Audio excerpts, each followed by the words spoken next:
السلام علیکم۔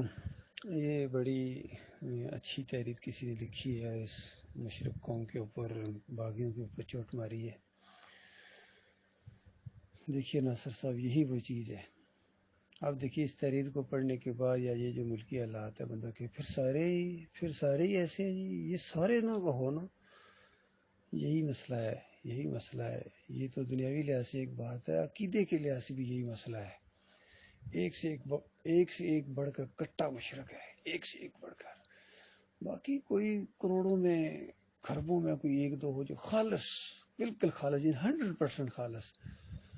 اور ہماری دعوت یہ ہے کہ خالص ہونا ہے پھر 100% ہونا۔ ایک بندہ 99.9% شرک چھوڑ دے رہا، اور بس وہ اتنا، وہ ایک داغا سا شرک کے ساتھ کنیکشن اس کا جڑا ہوا ہے۔ بتاؤ کیا یہ عقل مندی ہے؟ اصل میں یہ ہماری دعوت ہے کہ مکمل شرک کو چھوڑو، مکمل چھوڑو، تب تبدیلی آئے گی۔ اور بالفرض تبدیلی نہ بھی آئے تو کم از کم تمہاری جان جہنم کی آگ سے بچ جائے گی۔ تو بتائیے اور کیا چاہیے؟ اور اگر آپ نے یہ شرک کے ساتھ کنیکشن نہ توڑا تو چاہے قوم جو مرضی کی جتنی مرضی تبدیلی آ جائے، تم جنت میں نہیں جا سکتے ہو۔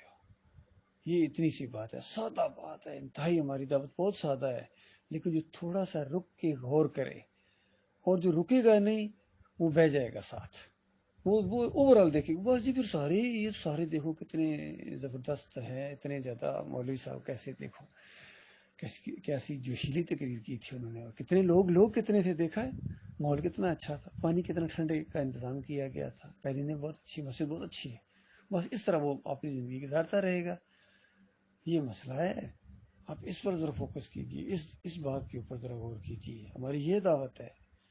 باقی جو شرک اور کفر پھیلانے والے ہوں، یا ان کے ساتھ ذرہ برابر کسی کا تعلق ثابت ہو جائے، تو بتائیے پھر اس کے بعد کیا رہ جاتا ہے؟ باقی ایسے لوگوں سے ہم کبھی سوال بھی کرتے ہیں جو کہتے ہیں نا کہ ہمارے بزرگوں کو اور یہ تم کسی کو بھی نہیں چھوڑتے ہو، تو ہم ان کو کہتے ہیں کہ بتاؤ تمہارا کیا خیال ہے، تمہیں کیا پتا ہے کہ عبد القادر جیلانی تھا؟ بتائیے ذرا، تمہیں کس طرح پتا چلا وہ تھا؟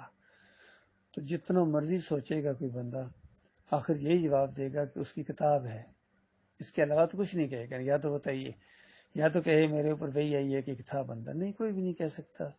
محی الدین چشتی تھا، بھائی کیسے پتا چلا؟ اس کی کتاب ہے اور لوگ کہہ رہے ہیں۔ اچھا جی، علی جوہری صاحب، بالکل جی، یہ کشف المحجوب کی وجہ سے پتا چل رہا ہے کہ وہ تھا، لوگ بھی کہہ رہے ہیں۔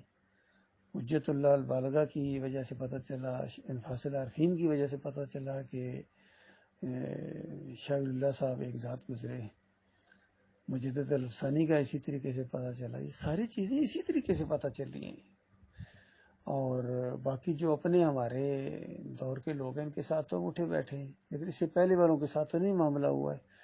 کتابوں کی شکل میں بات پھیلی ہے، سینہ بہ سینہ آئی ہے، اور انہی کتابوں کی وجہ سے ان کو عالم دین کہا گیا ہے، ورنہ کسی بندے کے پاس وہی نہیں آئی ہے اللہ کی کہ فلاں عالم دین ہے۔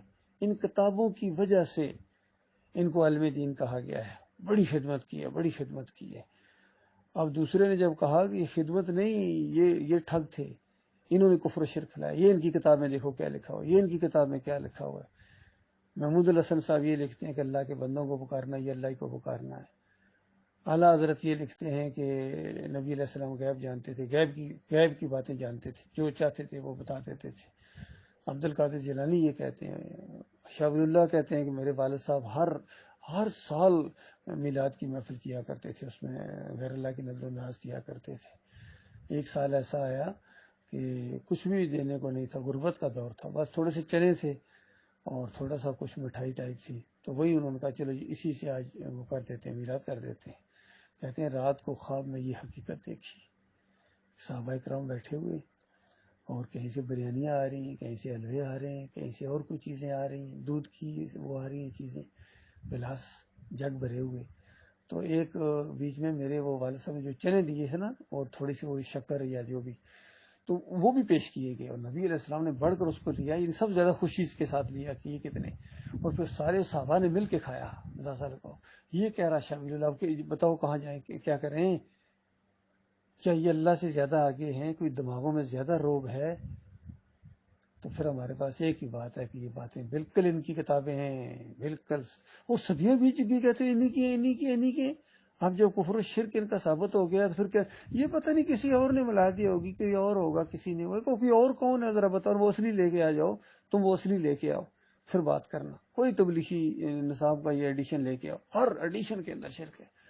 آپ کے کمرے میں وہاں 6-7 ایڈیشن پڑے ہوئے ہیں مختلف جگہوں سے، یہاں بحرین سے لیے ہیں، پاکستان سے کچھ آئے ہیں، بلکہ ایک سری لنکا سے آیا ہے، سب کے اندر انگلش میں ایک کنڈیشن ہے، وہی شرک، ہر کتاب میں شرک، ہر کتاب میں شرک۔ تو لہذا ان کا کفر کرنا چاہیے، ذرا برابر بھی ان کے لیے دل میں ذرا بھی اگر کسی کا مقام ہے، کسی کی عقیدت ہے تو وہ طاغوت کا پجاری ہے، وہ اللہ کے دین کا دشمن ہے، اس کا اللہ کے ساتھ کوئی تعلق نہیں ہے، کیونکہ اللہ غیور رب ہے، یاد رکھیے اس بات کو کبھی نہ بھولیے گا، وہ غیور رب ہے۔ اگر بال برابر بھی کسی اور کی بندگی کی جائے، کسی اور کا معاملہ کیا جائے اللہ کے علاوہ، مالک فرماتا جو میرا کیا نا سارا اسی کے کھاتے، مجھے کچھ نہیں چاہیے، اللہ کو دین خالص چاہیے، خالص چاہیے۔ اللہ تعالیٰ غور و فکر کرنے کی توفیق عطا فرمائے۔